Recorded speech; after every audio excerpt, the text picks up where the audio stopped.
პირველ რიგში ფუნქციური დისპეპსია. Am სიმპტომების ჩამოთვლას ახლა დიდად აღარ შევდგები, ვიცით უყალამ და უბრალოდ იმას ვიტყვი, აი კიდე ერთხელ ეკრანზე თუ გადახედავთ, რამდენად ფართერავეს მოიცავს ეს იგი ვისაც გინდა გვერდზე მჯდობს, გვერდის იქით ამჯდობს და უკანა რიგში მჯდობს, რომ გადაულაპარაკო და გითხო, გამოგითხო 2/3 გეტყვის, რომ დაახლოებით ამისთან რამე აწუხებს, მაგრამ აქეთი დამალისა აქ შეზღუდვა ამ კრიტერიუმებს, აგერ მეორე ორგანული დაავადების არარსებობა, რომელიც ახსნიდა ამ სიმპტომებს. ესე იგი და მითითებული აუცილებელი ენდოსკოპიის მონაცემები და გეკითხები. ენდოსკოპიის მონაცემები გამორიცხავს ორგანულ დაავადებას არა, ასე რომ ძალიან ისეთია ამორფული ცნებებია, ასე რომ ეს მეტი უკეთესი ჯერ კლასიფიკაცია არ გვაქვს, ეს თქვა კარგად არ გამოდგება ამ ყველაფერს. ეხლა პოსტპრანდიული დისტრეს სინდრომი ქვია, ეს პირველი იყო სხვანაირი, ეხლა პოსტპრანდიული დისტრეს სინდრომი. გეუბნებიან, რომ აი ამდენ კრიტერიუმებს უნდა მოიცავდეს, საშუალო ულუფის მიღების შემდგომ ის სისავსის შემაწუხებელი შეგრძნება, ვითარდება კვირაში მინიმუმ რამდენჯერმე, დანაკლების ადრეული შეგრძნება, რამდენხანს უნდა გრძელდებოდეს, ამასაა გამამყარებული კრიტერიუმები, ზედააბდომინური მიდამოს შეფერილობა, ოყინი, გულისრევის შეგრძნება, ძალიან ბევრ რამეს ახასიათებს სამთანა მდგომარეობა და მეორე ფუნქციური დარღვევა, ფუნქციური დისპეპსია ორად იყოფა, ეს არის ეპიგასტრული ტკივილის სინდრომი. აი აქ ნახან ტკივილია, საერთოდ ტკივილი, სადაც ფიგურირებს, მედიცინაში ყველგან ცოტა უფრო ზუსტად არის კრიტერიუმი და გვეუბნება, რომ უნდა მოიცავდეს ყველა ჩამოთვლის, საშუალო ინდექსების წვავ ტკივილი ეპიგასტრიუმში, მინიმუმ ერთხელ კვირაში, არასისტემატური ტკივილი, არ არის გენერალიზებული და არ გადაეცემა მუცლის სხვა მიდამოს ამ ბულკედის არის. ესე იგი ამას აქვს მნიშვნელობა, ამის irradiatsiას ეს არ განიცდის. და კიდევ მნიშვნელოვანი ტკივილი არ მცირდება დეფეკაციის და აირებისგან დასხვის შემდეგ, რაც არის კარდინალური ნიშანი იმ დაღებული გაღიზიანებული ნაწლავის სინდრომისთვის. აქ არა. და კიდევ რაღაც სხვა რამეები არ უნდა იყოს, როცა ეპიგასტრული ტკივილის სინდრომს ამბობ. ესე იგი, ამ დიაგნოზების დასმა ჩვენ რო გვიყვება, მე მიყვარს უბრალოდ თქვენთან ასაკმე მაგ მე რო დავწერ ხოლმე პაციენტს რომ გამოგითხარ და პირველივე იმაში 15 წუთში დიაგნოზი დავწერ ამდა ის არ არის ეს სწორი. ესე იგი, სანამ ამ ფუნქციური დარღვევას დაწერ, მანამდე ქვეყანა გამოკვლევა უნდა ჩაატარო, რომ არის ეს ფუნქციური დარღვევა თუ არა, მაგრამ რა ვქრათ, დაზღვევა სჭირდება ეს დიაგნოზი გაფორმებული თავში კოდით. ეხლა კიდევ ეპიგასტრული ტკივილის სინდრომი, ესე იგი შეიძლება იყოს წვის ხასიათის, მაგრამ არ აქვს ექსპრესიული ლოკალიზაცია, ხშირად ტკივილი შეიძლება გამოიწვიოს ან შეამციროს კვება, მაგრამ შეიძლება იყოს უზროზეც. ხედავთ, აი ეს კარდინალური სიმპტომი, რომ აი ტკივილი კვების დრო ჩაწყარდება და ეგეთი თავიწყებას მიეცა სამუდამოდ, ეგ აღარ არის მაგნელი მედიცინა არ არსებობს. ტკივილი კვებამ შეიძლება გამოიწვიოს კიდევ, შეიძლება შეამციროს და ეს არანაირი კრიტერიუმი არ არის ამის განსაზღვრელი. და ტკივილი შეიძლება თანახმდეს პოსტპრანდიულ დისტრეს სინდრომს. იგი ის შეიძლება იყოს მეორენაირი ფუნქციური დაავადებითაც დამყარებული, ანუ ერთმანეთში გადადის ესე. ეხლა კომორბიდული მდგომარეობები, რა თქმა უნდა, არც ერთი ეს მდგომარეობა, რაზეც ვილაპარაკეთ, ასე სუფთა სახით, ერთი დაავადება აქვს და ერთი ფუნქციური დისპეპსია აქვს და ეპიგასტრული ტკივილის სინდრომი, მაგის არამე ბუნებაში არ არის, ამას აქვს კომორბიდული, ამის თანმოყოლი მდგომარეობები. და პირველი რა არის გასტროეზოფაგური რეფლუქსური დაავადება. ეს შეიძლება იყოს ენდოსკოპიურად პოზიტიური, ენდოსკოპიურად ნეგატიური, ანუ როცა ენდოსკოპის კი ხედავს ეროზიებს, როცა ვერ ხედავს ეროზიებს, თუმცა აქაც საკამათო ამბავია, იმიტომ რომ პოზიტიური ვიზუალურად შეიძლება არ არის, მაგრამ ბიოპსიას რო აიღებ, იგამთება იქნება ლოცვაში, ხო? მეორე გაღიზიანებული ნაწლავის სინდრომი, ესეც ძალიან მნიშვნელოვანი, როცა ამას თანსდებს და ტკივილი ხედავთ განსაკუთრებით გამოხატული იმ შემთხვევებში, თუ ამ ფუნქციურ დარღვევებს თანახლავს რეფლუქსური დაავადება და ასე ამ დროს კიდე იმდენად არა, ამდენადაც გაღიზიანებული ნაწლავის სინდრომი. ამ შემთხვევაში ხედავთ, უფრო სიმპტომატიკა სხვადასხვა გამოვლინებით არის და ვეგეტაციური სიმპტომები და შფოთით აშლობამდე დეპრესიამდე შეიძლება მივიდეს და ეხლა ძალიან ძნელია ხოლმე ვერის გარკვევა, რომელია პირველი იქ დაიწყო თუ ემოციური მდგომარეობა. დაავადების ეტაპები არის ძალიან მნიშვნელოვანი ამბავია, რომ ადამიანს ესე კლემოს ვერ დაადებ, რომ ამას ეს აქვს, აი გაღიზიანებული ნაწლავის სინდრომი აქვს და 15 წლის ასაკში რო ქონდა 35 წლისაც იგივენაირად ექნება. არ არის ესე, ბავშვობიდან რო იწყება, პატარა ბავშვის შემთხვევაში პედიატრები ხართ უმრავლესობა დამეთანხმებით, იქ რაღაცა სხვა სინდრომებია, სხვანაირად მია და სხვანაირად მიდის, ეს ბავშვები რო იჯდებიან დასწრულ ასაკში, ამეებში გამოვლინდება, რაზე ჩვენ ვილაპარაკეთ და ბოლოს საბოლოო ფინალი შემთხვევათა დიდ პროცენტში არის მაინც გაღიზიანებული ნაწლავის სინდრომში გადასვლა, ამ სულ დიდობაში უკვე ამას უწოდებთ და სხვათა შორის საკმაოდ ისეთია სტერეოტიპური მიმართულება აქვს ადამიანის ტიპებს თუ დააკვირდები, წინასწარ იცი რომ რაღაც წლის მერე და ეს არ თავდება არასდროს, მერე იმას რაღაც ეს სპეციალური სიმპტომები ვითარდება, რომლის მერეც უკვე ამბობ რომ არის გაღიზიანებული ნაწლავის სინდრომი. ეხლა პათოლოგიური ფიზიოლოგია მე ვიყვარს ხო ექიმებს და მეცნიერებს განსაკუთრებით მედიცინაში რომ რაღაცაში უნდა მოაქციოთ ეს ამბავი და ავხსნათ რაღაცნაირად და ასე უკეთესად ვსწავლობთ და რა თქმა უნდა ეს არის მეცნიერების მიზანიც, ხო? პირველი, აი ძალიან ტევადი სიტყვა წინადადება გასტრული მოტორიკის დარღვევა.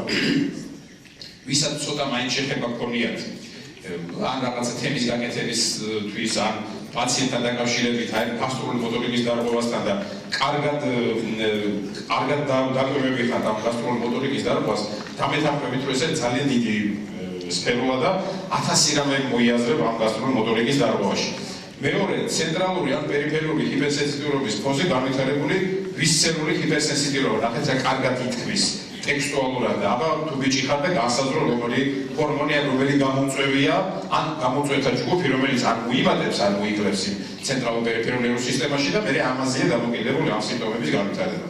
მესამე, მე ჩემი აზრით ეს რაზეც შეიძლება ხელი მიგვიწვევოდეს ყველაზე მეტად და ისი განსაზღვრად შეგვიძლია ეს არის დაბალი ინტენსივობის ანთებითი პროცესი და მეოთხე გენეტიკური წინასწარ განხობა. ესე იგი, ამ 4 ვარიანტში ვტრიალებთ, როცა გვინდა იმ ფუნქციური დისპეპსიის და ფუნქციური დაავადებების მექანიზმის ახსნა.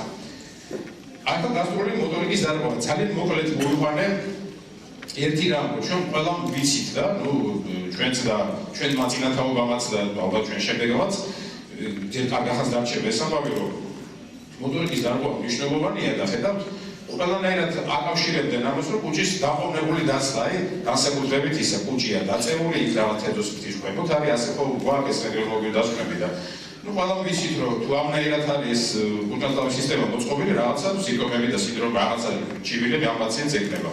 ჩვენ აი ხალხმა ჩაატარა 667 კაცი ჩაატარეს გამოკვლევა და აღმოჩნდა, რომ ეს დაწეული კუჭი, დაყოვნებული, აი რაცა რენტგენოლოგიურად კრიტერიუმები დაყოვნებულად გადადის საჭმელი კუჭი და ეს სულაც არ ყოფილა დიდად კავშირში მერე განვითარებულ სიმპტომებთან და ხალხს, რომელსაც თავის ადგილზეა კუჭი და გადასარევად გადაისროლება კუჭიდან საკვები, იმათ შეიძლება უფრო მეტად ჰქონდეთ ეს ფუნქციური დისპეპსიის და ეპიგასტრული სინდრომი, ვიდრე ამ ხალხს, ასე რომ ეს ანატომიური თავისებურება დიდ არაფერს ნიშნავს. აი რომ ვაგონებთ ხოლმე პაციენტზე დაწეული და ჩამოდის ეს კონტრასტი მარიუმი და მერე ზემოთ უნდა ავიდეს და რაღაცა და ამიტომ გაკეთეს ყველაფერი, ეს თვალ მართალი არ მოვიდა. ეხლა კუჭის სწრაფდაცლა ის იყო ნელი დაცლა, ხო? კუჭის სწრაფდაცლას უკავშირებდნენ ფუნქციური დისპეპსიას, კერძოდ პოსტპრანდიულ დისტრეს სინდრომს, ხედავ, ამით იხსნებოდა. განიხილებოდა კუჭის ანდრალური ნაწილის გაზრდილი კონტრაქტილობა და აი ამ სიტყვებში ამის უკან არის უეინ რაოდენობის შრომა და ფული დახარჯული და აი რანაირად არ აკვირდებიან იმას მოძრაობას და ნუ რა ვიცი რა შრომები არის დაწერილი, მარტო ჩამონათვალი არის საოცრებად იმის საკითხვა კიდე მით უმეტეს, ხო? და ბოლოს დასკვნა გაკეთდა, რომ ესე იგი ეს შეგრძნებები ვითარდება მარტო კუჭის აკომოდაციის დარღვევის. იგი ეს კუჭი საკვების რა მოცულობაზე იწყებს სიმპტომების წარმოშობას, იმაზეა დამოკიდებული და ამით ადამიანები განსხვავდებიან ერთმანეთისგან. ესე იგი, ცოტა გაჭირვაზე ვიღაცის კუჭიც უნდათ რეაგირებს და რაღაცა სიმპტომები ევარდება, ვიღაცის კუჭი არა. ამიტომ სულაც არ ყოფილა კუჭის დაცლა და არ დაცლა დიდად ამასთან კავშირში, რომ ყოფილი კავშირშია აკომოდაცია, რამდენ გაჭირვაზე რეაგირებთ. ეს არის საკმაოდ ინდივიდუალური. ამიტომ ის მიიღებს რაღაცა ორვაშს და ისე იგი სიმპტომები უვითარდება და ვიღაცამ შეიძლება ხუთი ხაში ჩამოსვა, არაფერი შეგრძნება არ კონდეს, იმიტომ რომ ის აკომოდაცია კარგია და ამისი ცოტა ნაკლებია. არის ყველაზე მნიშვნელოვანი დაბალი ინტენსივობის ანთებითი პროცესი და ამით მტკიცდება, ეხლა ფაქტობრივად ამით არ მტკიცდება, ეს ერთი მაგალითი მაქვს მოყვანილი უამრავი სხვა შრომით მტკიცდება, რომ ეს ჩვენი ლამაზად ნათქვამი ტექსტი, რომ ეს ფუნქციური დაავადებები, ეგ არაფერი არ არის და მაგას არაფერი არ უნდა, ეგ ხო ისეთია ფუნქციურია, ხა პაციენტს რომ ეტყვით ხოლმე რა მნიშვნელობაა პაციენტისთვის ძალიან შეწუხებულია ფუნქციური დაავადებით. აღმოჩნდა, რომ ამ ხალხმა რომ ჩაატარა გამოკვლევა და ძალიან სერიოზული გამოკვლევა ჩაატარეს, აღმოჩნდა, რომ ესე იგი მნიშვნელოვნად მაღალი აიტომორნეკროს ფაქტორი ალფა და ინტერლეიკინი პირველი ბეტა და ინტერლეიკინი 10-ის დონე ქონია ამ პაციენტებს, ვისაც ეს ფუნქციური დისპეპსიური სინდრომები აქვს და აგერ ჩამოთვლილია ხა ამ აბრევიატურის გამეორება საათლელია CD4 მოკეთ რაც არის, ეს არის ლიპოციტებია, ლიპოციტების მარკერი, ანტიგენური სტრუქტურა ლიპოციტების გასზე და ამ უჯრედების მეტი რაოდენობა ვისაც აქვს, ეს არის ნაწლავის ლიპოციტები. ამათ თურმე და ციტოკინების დონე ვისაც აქვს მომატებული, სიმპტომების ინტენსიურობაც მეტია. ეხლა გეკითხებით, ესე იგი, თუ ეს ასია და ამას ეს მორფოლოგიური საფუძველი აქვს, რომ იმუნური ანთება მართალია ჩვენ ვერ ვხედავთ ზემოდან ენდოსკოპიას რო გავაკეთეთ ან სხვა რამე გამოსახულობით მეთოდით. შიგნით ხო მიდის ეს პროცესი, ესე იგი, მაინც ყოფილა იმუნოლოგიური ანთების პროცესი და თუ ამ ხალხს, რომელსაც ეს უჯრედები მეტი აქვს და ასეთი ციტოკინები მეტი აქვს, სიმპტომები თუ უფრო მეტი აქვს, გამოდის, რომ საკმაოდ ლოგიკური და ორგანული დაავადება ქონიათ. ასე რომ ის ჩვენ ნათქვამი ფუნქციური დაავადებები მაინც არის ანთებითი დაავადება, უბრალოდ ვიზუალური ენდოსკოპიის დონეზე ჯერჯერობით ჩვენ ამას ვერ ვარკვევთ, ამიტომ გონია რომ იქ დაავადება არ არის. და ეს ცენტრალური ან პერიფერიული ჰიპერსენსიტივობის ფონზე განვითარებული ვისცერული ჰიპერსენსიტივრობა ამაზე რამდენი წელიწადია მიმდინარეობს დიდი ხანია, 60 წლებიდან არის დაწყებული და ეგებ რომელიმე ნივთიერება გამოიყოს, რომელსაც მიაწერენ რომ აი მისი ჭარბი რაოდენობა, ან მისი სპირიტი მცირე რაოდენობაა პასუხისმგებელი მე ამ პერიფერიაში განვითარებულ სიმპტომებზე განიხილებოდა ეს ენდოგენური ოპოიდები, ენდოკანაბინოიდები, სეროტონინი, ну აი ქვეყანა რამეა და თქვენს დააკვირდებით მთელი ამ წლების განმავლობაში თუ იცვლება მიდგომები, აი სეროტონის უკუპიტასების ინჰიბიტორები, ზოგი თვლის რომ აუცილებლად ჭირდება, ზოგი თვლის რომ არა. თქვენ ხო დაგინიშნავთ ამ ფუნქციური დარღვევების დროს და მეც ბეძები დამინიშნავს. ვიღაც 5 პაციენტს გამოადგება, 3 პაციენტს არ გამოადგება. ზუსტად დაახლოებით ერთი და იგივე სიმპტომატიკის დროს და სულ წვალობს ექიმი გონია რომ შეეშალა, არ შეეშალა, ზუსტად ესეთია. განსხვავებულია ეს ფუნქციური დაავადებები და ვიღაცას გამოადგება ის ჩვენი ანტიდეპრესანტი, ვიღაცას არა და ძალიან წვალობთ. ასე რომ ჯერჯერობით ნივთიერებათა ჯგუფები, რომელიც ამეებზე გავლენას ახდენს და ცენტრალურ სისტემაში გამოიყოფა, გამოვლენილი ჯერჯერობით არ გვაქვს. ამ სლაიდის გარჩევას, რა თქმა უნდა, არ შეუდგეთ, ეს არის 2011 წლის სკანდინავიის გასტროენტეროლოგიური ჟურნალი და ძალიან მიყვარს, ამოვიღეს სპეციალურად და ხედავთ ხალხს რა ნამუშევარი, რომ ამ დაავადებებს, აქ სერიოზული დაავადებებია ჩამოთვლილი, ამ დაავადების რთული მიმდინარეობა თურმე განპირობებულია აი ამ გენეტიკური ფაქტორებით, ეს არის HLA, უკეთ ჩვენი ანტიგენურ სტრუქტურაზე დამოკიდებული, ისე თუ ჩვენ ამ გენების მატარებელი ვართ, უბრალოდ ამ ანტიგენების მატარებელი ვართ ჩვენ გენომში, მაშინ ჩვენთვის ესე იგი ამ დაავადების ალბათობა გაცილებით მეტია, ხედავთ? ამაზეც ყოფილა დამოკიდებული, ამიტომ ერთს და იგივე სიმპტომები, მეორესაც იგივე სიმპტომები, ამას თუ გენეტიკური მიდრეკილება, დროთა განმავლობაში შეიძლება ქრონის დაავადება და რაღაც ყოველგვარი კოლედი გამოვლინდეს და მეორეს არა და ეხლა კითხვა ჩვენ დონეზე ამის გარკვევა პრაქტიკულად შეუძლებელია, ხო?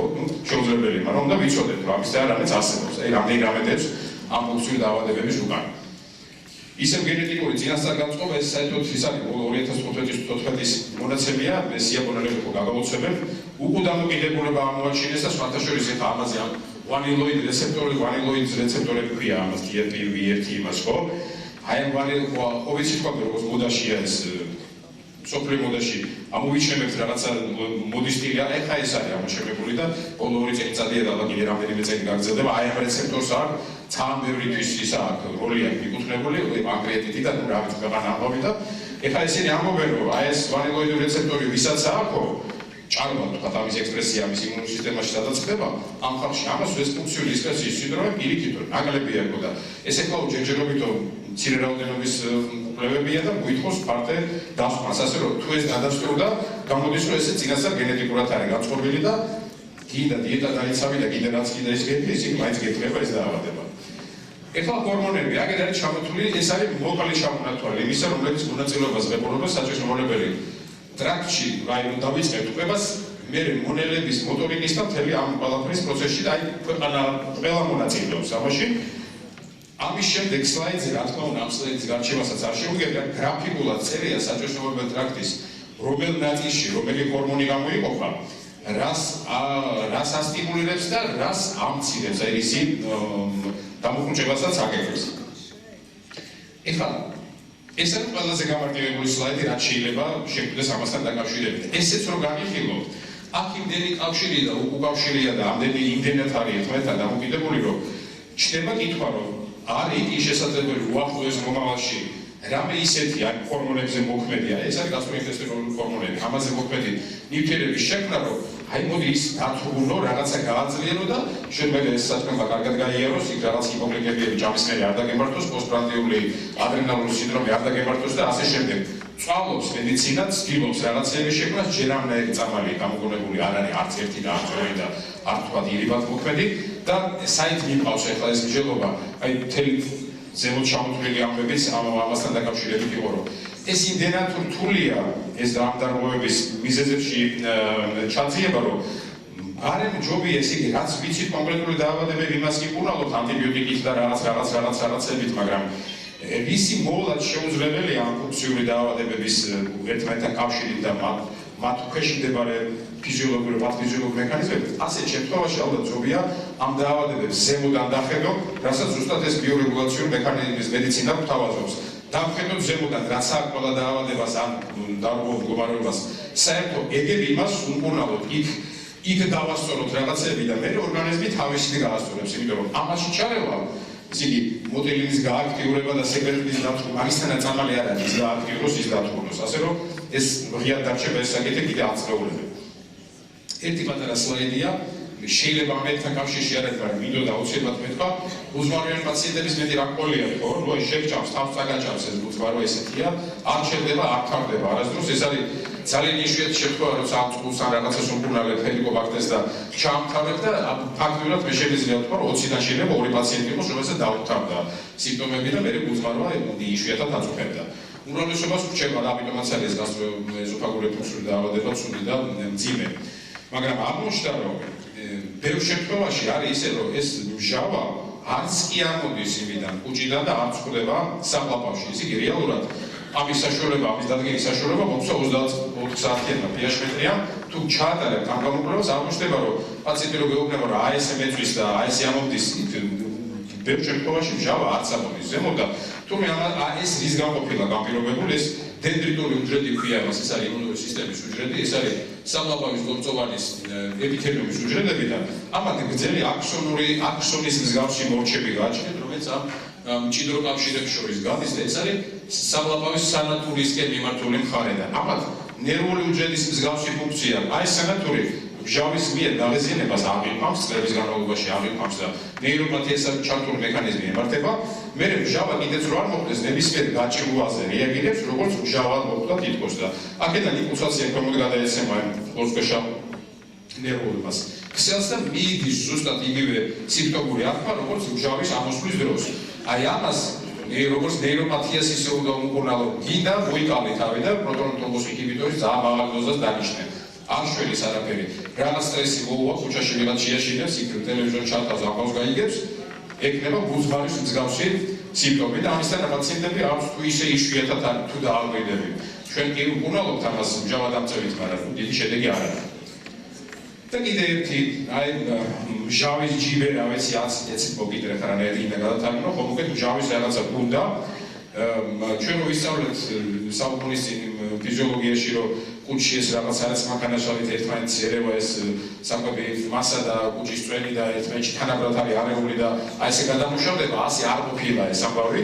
კუჭში ძალიან აქტიური გადამუშავების პროცესი შეიძლება ქვედა, შუა და ქვედა ნაწილში მიმდინარეობდეს და მართლა ერეოდეს ერთმანეთს და ეს თავისუფალი მჟავის აი ეს ნაწილი, თავისუფალი მჟავის ნაწილი, საკვები მონელებული საკვების გუნდის ზემოთ იყოს აი კუჭში მოიწება მონელებული, იმის ზემოთ გაჩერდეს და არაფერსაც არ შეერიოს.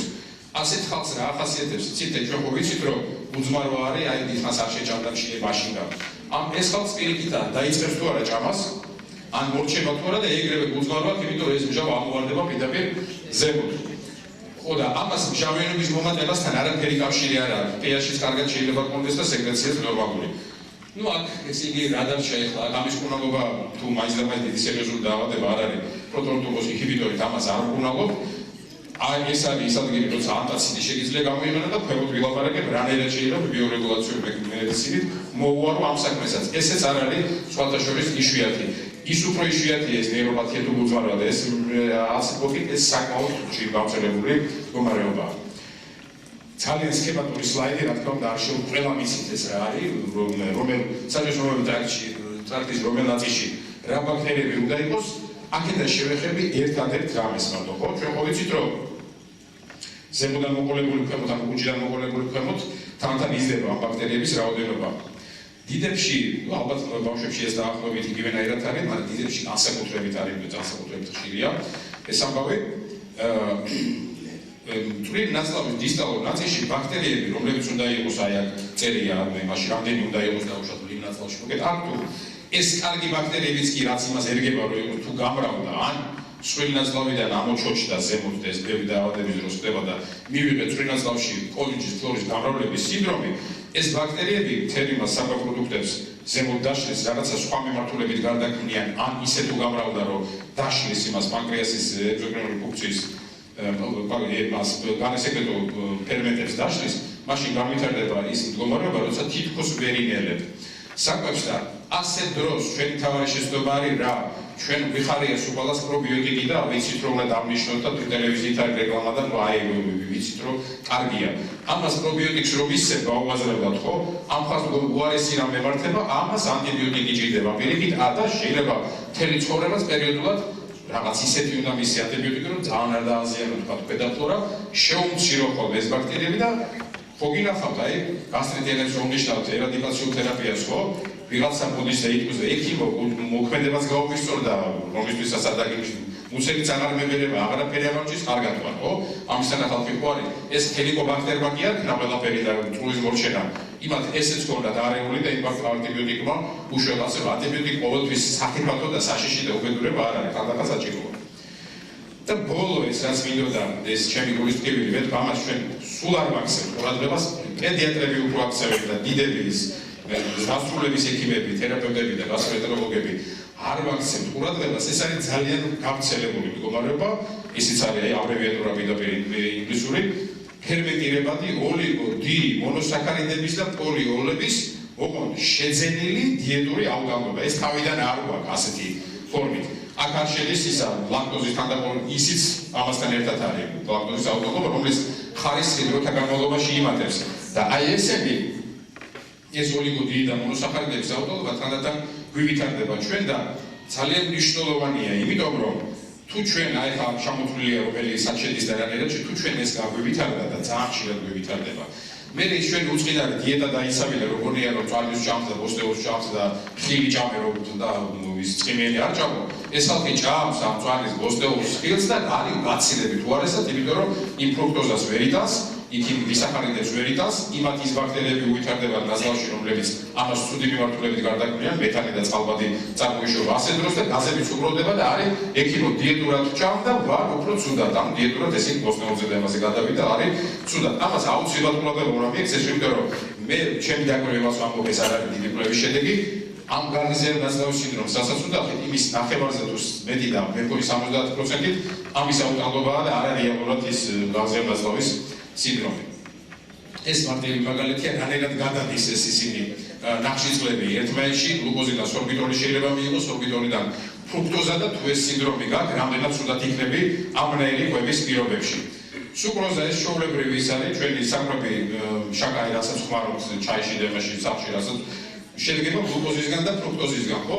ეს რატომ მოვიტანეს? აქ ეკვივალენტურად არის სუკროზაში თანაბარია გლუკოზა, ეკვიმოლეკულურია ესიც ფრუქტოზაც. ფრუქტოზის გადამამუშავებელია შემწოვი მექანიზმი ჩვენ ორგანიზმში არ არსებობს. თუ საკვებ პროდუქტში ხილი იქნება თუ რაც იქნება, თანაბარია გლუკოზა და ფრუქტოზა, მაშინ გლუკოზა თავის პასიური ტრანსპორტით ფრუქტოზას მიიბავს და შეიყვანს და შეიწოვება.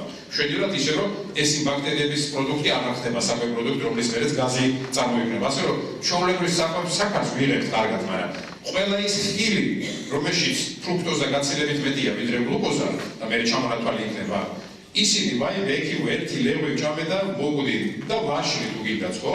ვაშლის სხვადასხვა ჭიშის მიხედვით სხვადასხვანაირია, მაგრამ ძირითადად მაინც ესია.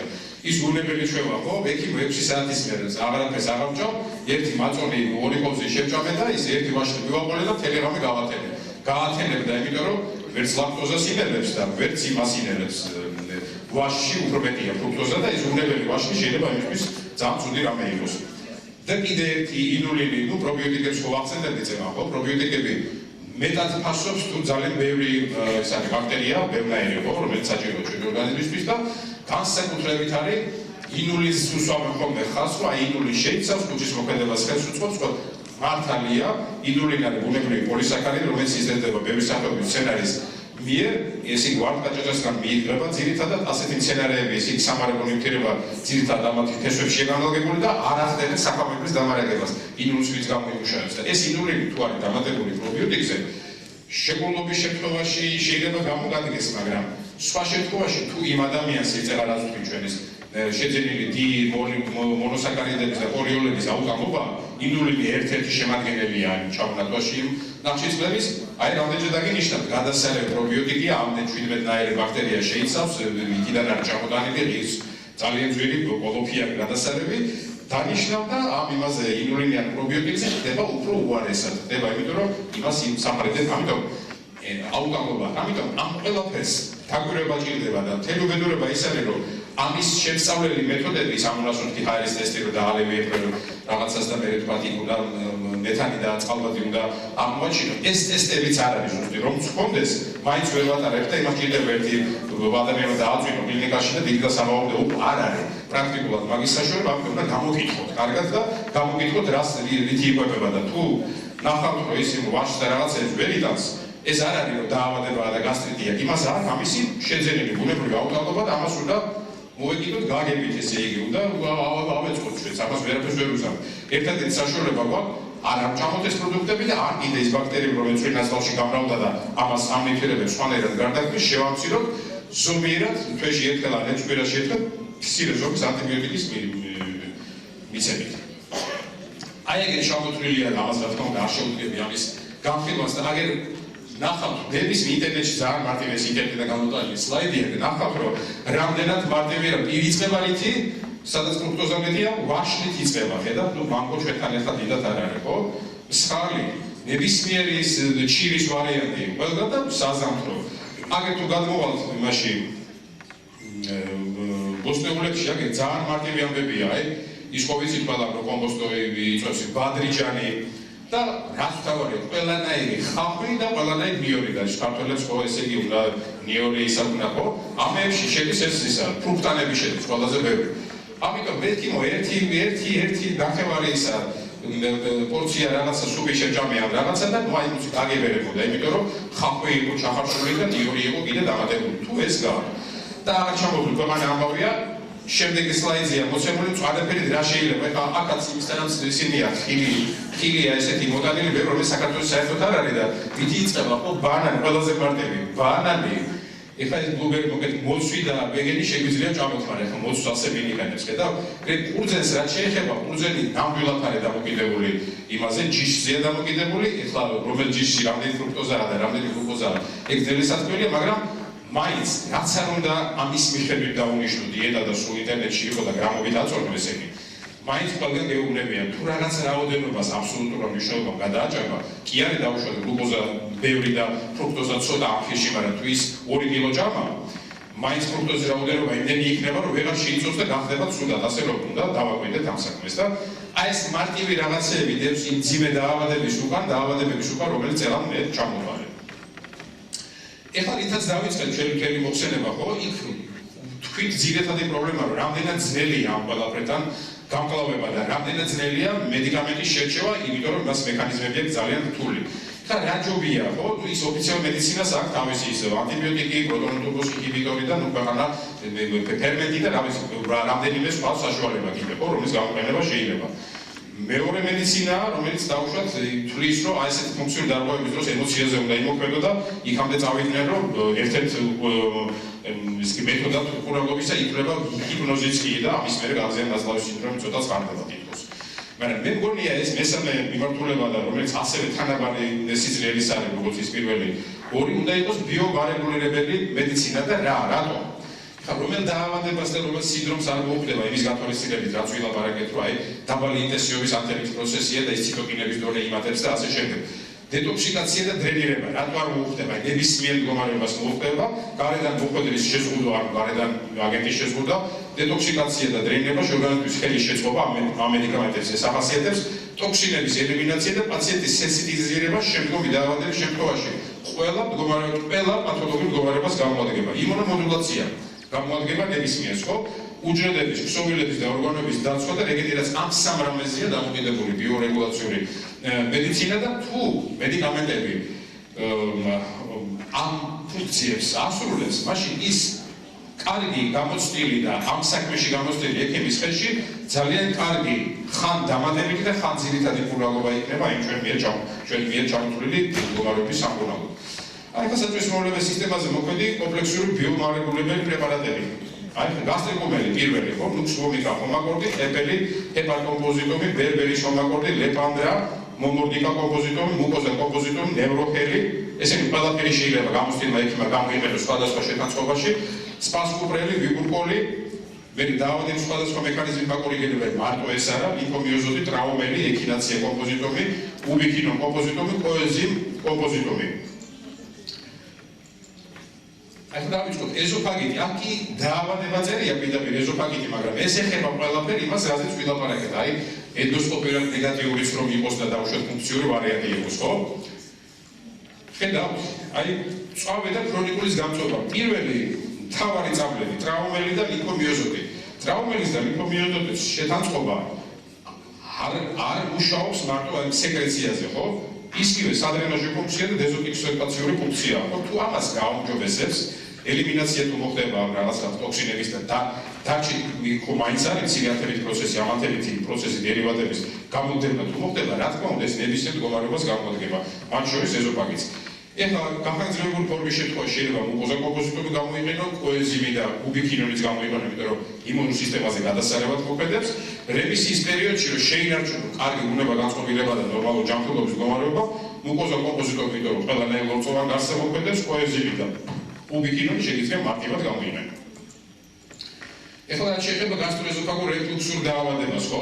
ნუ დაახლოებით იგივენაირად არის რაც ეზოფაგიტის შემთხვევაში, ხო? აი უკვე ნუქსვობიკა ჰომაკორდი სფინქტერის ხედავთ უწერია სფინქტერის ტონუსის ნორმალიზება.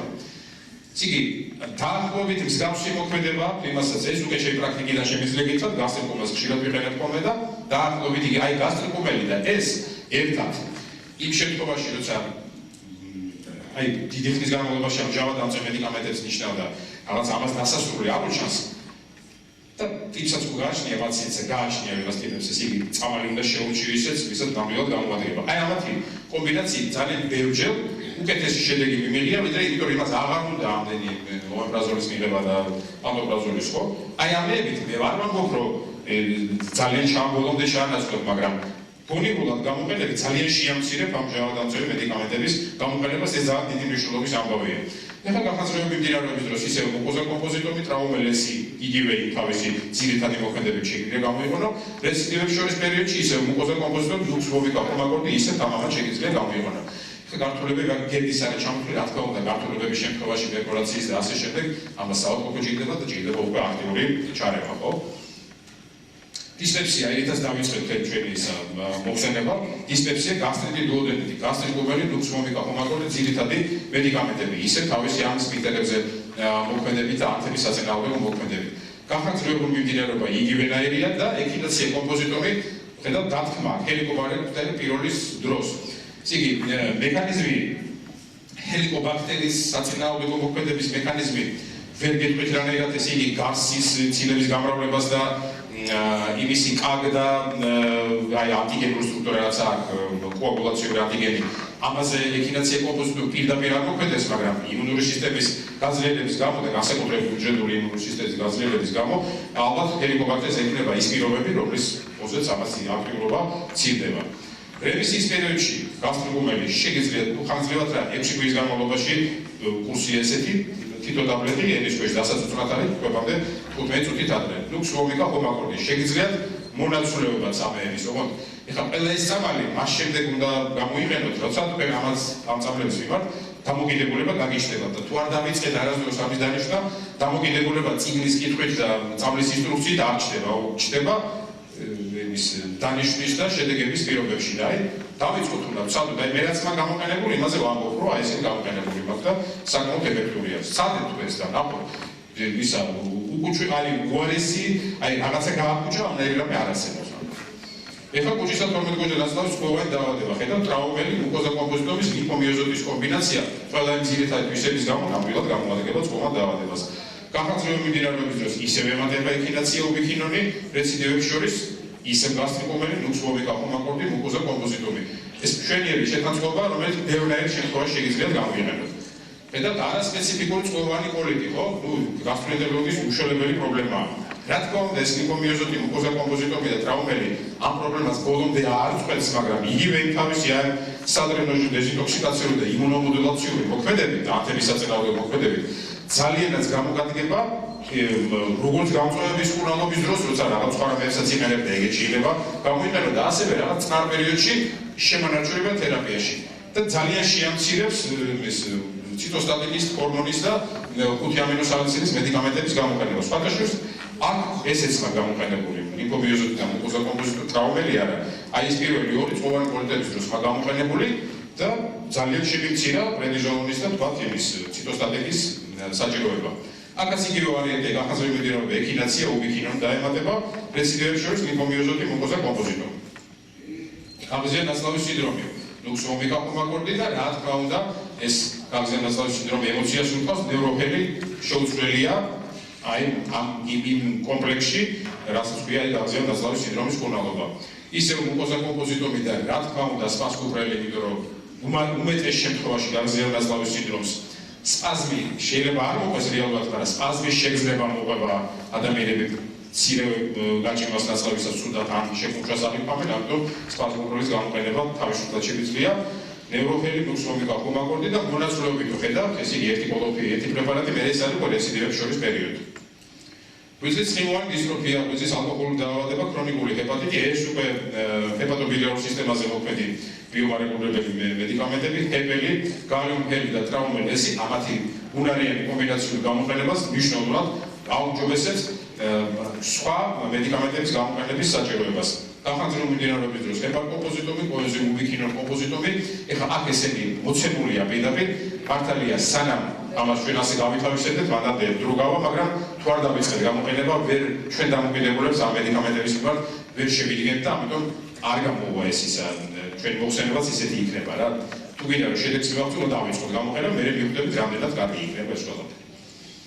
ქრონიკული ქოლეცისტიტი, ჰეპელი, ბერბერის კომაკორდი ხანგრძლივად ნავალდენა გაძლიერდება, სპაზმი, წვრილი და მსხვილი სანაურგზების მოიხსნება, მეტი სხვა ქრონიკულ ქოლეცისტიტის თუ მძიმე ეპიემა და ანტიბიოტიკის საჭიროება არ არის, სხვა მკურნალობა გარდა დიეტისა მეტი არც სჭირდება და არც.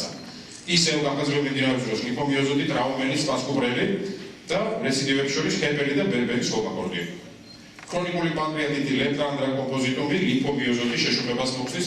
ხედავთ ლეპტანდრას, რა თქმა უნდა, ეს მე არ გამომიყენებია. წავე პანკრეატიტის შემთხვევაში გამწვავება იგულისხმება. ეს არ არის წავე დესტრუქციული პანკრეატიტის მკურნალობა, ის ქირურგულ სტაციონარში უნდა იწვეს და რა დროს რა ოპერაცია დაჭირდება და რა ექსტრა პანკრეატული გამართულებები იქნება, ის მძიმე დაავადება. ეს არის ქრონიკული წყნარი პანკრეატიტის რაღაცა პერიოდული გამწვავებას რო უძახით, ისეთი მსუბუქი ტკივილით და ენზიმების მომატების გარეშე. ამ დროს შეუცვლელი მედიკამენტია. რა თქმა უნდა, ლიმფომიოზოტი, რა თქმა უნდა, ტრაუმელი ანთების შემცირების გამო. ისევ განხორციელებული მიმდინარეობის დროს მომორდიკა კომპოზიტომი, ნუქსომიკა კომაკორდი და მომორდიკა კომპოზიტომი, ესეც მონაცვლეობით შეიძლება პანკრეატის შემთხვევაში. სხვადასხვა თუ დააკვირდით, აქ რაც არის ჩამოთვლილი, სხვადასხვა კომბინაცია ყველა გასტროენტეროლოგიურ პათოლოგიას დროს გამოდგება, ოღონდ ამას გამოსწირება უნდა უკვე პირადი, რომ აი რა დროს რა გამოიყენა. მალაბსორბცია, სხვადასხვა გენეზის მალაბსორბცია, ნუქსომიკა კომაკორდი პირველ რიგში ნაცლავის მოტორიკის ნორმალიზებისთვის და რა თქმა უნდა, აქ ყველაზე მნიშვნელოვანი ლიმფომიოზოტი იქნება სადრენაჟით, იმიტომ რომ ნებისმიერ მალაბსორბციას რაღაცა დონის შეშუპება ლოს-ქვესაშლებში მაინც მოყვება, რომელსაც ჩვენ ეხება დიაგნოსტირება ვერც მოახდინოთ ამის. ისევ განხორციელებული მიმდინარეობის დროს მუკოზა კომპოზიტომი, მომორდიკა კომპოზიტომი და ისევ ნუქსომიკა კომაკორდი და ლიმფომიოზოტის შეტევების შორის პერიოდში მონაცვლეობით შეგვიძლია დავნიშნოთ. ეს რო გავუკეთოთ, დასკვნა რო გავაკეთოთ აი ბიორეგულაციურ მედიცინასთან დაკავშირებით, რის საშუალებას ვაძლევს და რითი არის თქვათ ჩვენთვის უკეთესი რომ თქვათ ოფიციალურ დადგენილ მკურნალობასთან ერთად ან იმასთან დამატებით გამოვიყენოთ ესეთი მკურნალობას. ეს იგი პრაქტიკულად ჩავატარებთ როგორც ეტიოლოგიურ, ასე პათოგენეზურ თერაპიას და რა თქმა უნდა, პათოგენეზურს აუცილებლად ჩავატარებთ. თუ ეტიოლოგიურს არა და დამეწონებით პათოგენეზური თერაპია არის ლამის საფუძველთა და საფუძველი, იმიტომ რომ ეტიოლოგიური უმეტეს შემთხვევაში ვიცით ინფექციური დაავადებების დროს, როცა არის გაუწვევი და ყველა სხვა დაავადების შემთხვევაში ეტიოლოგია ისე ვიცით ესე წურად. თავიდან ავიცილებთ ანთების გადასვლას დაუსრულებელ ქრონიკულ მიმდინარეობებში. ამას თუ მედიკამენტი გააკეთებს, ეს იქნება ძალიან კარგი მკურნალობა, რომ ქრონიკულში გადასვლა შეამციროს სტანდარტული ალოპათიური პრეპარატები, აი ეს ნამდვილად მნიშვნელოვანი ამბავია. აი წელა რას ვთქვით, კოლიტის დაების დროს თუ შეგვიმცირებს იმ მძიმე მედიკამენტების გამოყენების საჭიროებას, იქნება ძალიან კარგი და ამცირებს კიდევაც ეს ბიორეგულაციური მედიცინა. თავიდან აკვაცილებს ანტიბიოტიკების და ანთების საწმენდო დოზის გადაჭარბება, ანუ ხანგრძლივად გამოყენებას, თუ უნდა დაგვენიშნა 10 დღით, დავნიშნავ 5 დღით, ხო? და მივახცეთ არა მარტო ანთების პროცესის მთლიანად დასრულებას, არამედ ორგანიზმის მთლიან, ანუ ის მარტო იმაზე არ მოქმედებს, ისთვისაც დავნიშნეთ იმ ადგილზე, ეს მთლიან ორგანიზმზე მოქმედებს და ანუ ავადმყოფობიდან თუ ამას იმუნოლოგიურ თვალსაზრისით შევხედავთ, ავადმყოფობიდან ჩვენ აი ნებისმიერ ავადმყოფობიდან თუ გამოვჯანმრთელდით, უნდა გავუვიდეთ უფრო ჯანმრთელი და უფრო ჯანსაღი იმუნური სისტემით, რაც სამწუხაროდ უმეტეს შემთხვევაში არ ხდება. ამაში ბიორეგულაციური მედიცინა ძალიან დაგვეხმარება, ასე რომ ავადმყოფობის მერე თუ უფრო ესეთი ზოგადი ჯანმრთელობის მდგომარეობა არ შეგვეყრება და უფრო უკეთესი გვექნება, ასეთი მკურნალობა არის ძალიან მაღალი სტანდარტის მკურნალობა. მოკლედ ეს ვიდეო და ესე ჩქარა და ემოციურად მე თქვა რომ მოსასწრები იყო. დიდი მადლობა ყურადღებისთვის.